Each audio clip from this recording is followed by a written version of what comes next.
Hi guys, welcome back to my YouTube channel. ഒരു തട്ടിക്കൂട്ട് chicken കറി എങ്ങനെ വെക്കുന്നതെന്ന് നോക്കാം. അതിനായി ആവശ്യത്തിന് ഉള്ളി എടുക്കുക, കറിവേപ്പില, തക്കാളി, ഇഞ്ചി, വെളുത്തുള്ളി എന്നിവ എടുത്തിട്ട് കുനുകുന അരിഞ്ഞ് മാറ്റി വയ്ക്കുക.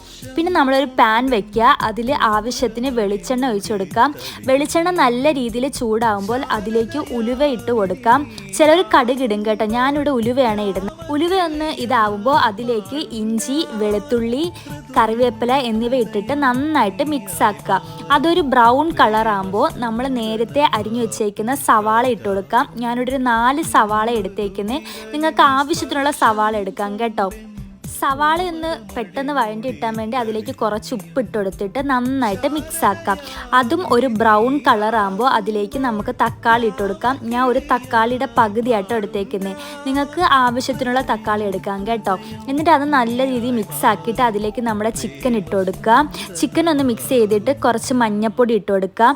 പിന്നെ കുരുമുളക് പൊടിയും ഒരു മുളകും കൂടി ഇടാൻ കേട്ടോ. അതിൻ്റെ വീഡിയോ എടുക്കാൻ ഞാൻ മറന്നുപോയി. എന്നിട്ട് നല്ല രീതിയിൽ മിക്സ് ആക്കിയിട്ട് ആവശ്യത്തിന് മുളക് പൊടി ഇട്ട് കൊടുക്കുക. ഞാൻ ഒരു 1.5 ടീസ്പൂൺ മുളക് പൊടിയാണ് ഇട്ട് കൊടുത്താൽ.